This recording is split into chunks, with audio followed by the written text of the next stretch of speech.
KL divergence is not just a mathematical expression, it quantifies how costly it is to use one distribution to approximate another.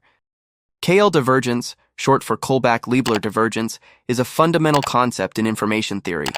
It's also known as relative entropy, or I divergence. The formula you see here defines KL divergence from distribution P to Q.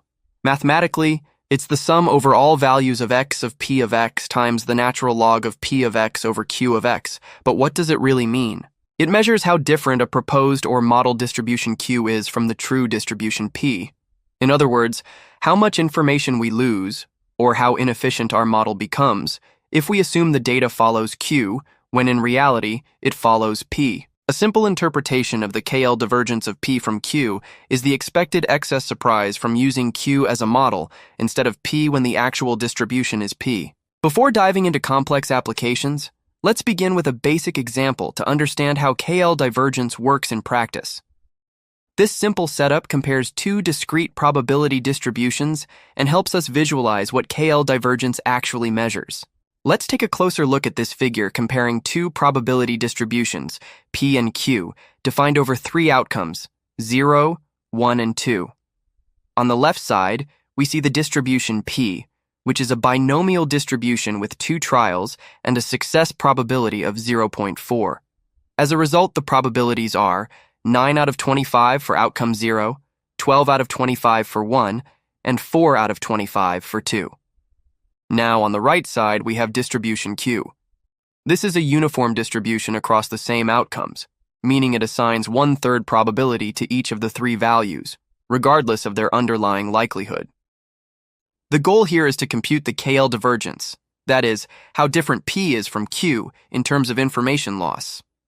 Mathematically, KL divergence from P to Q is defined as the sum over all possible values of P of x times the natural log of P of x divided by Q of x.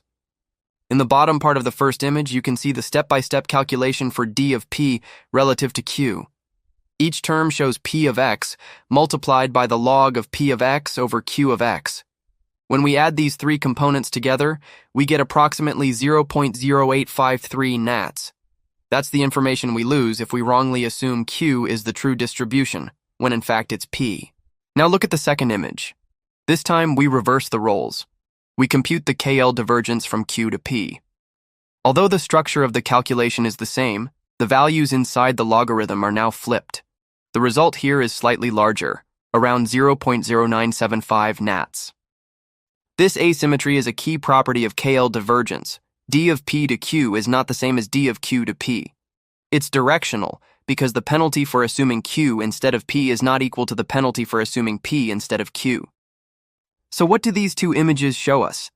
That KL divergence is not just a mathematical expression, it quantifies how costly it is to use one distribution to approximate another. And that cost, in information terms, depends on the direction.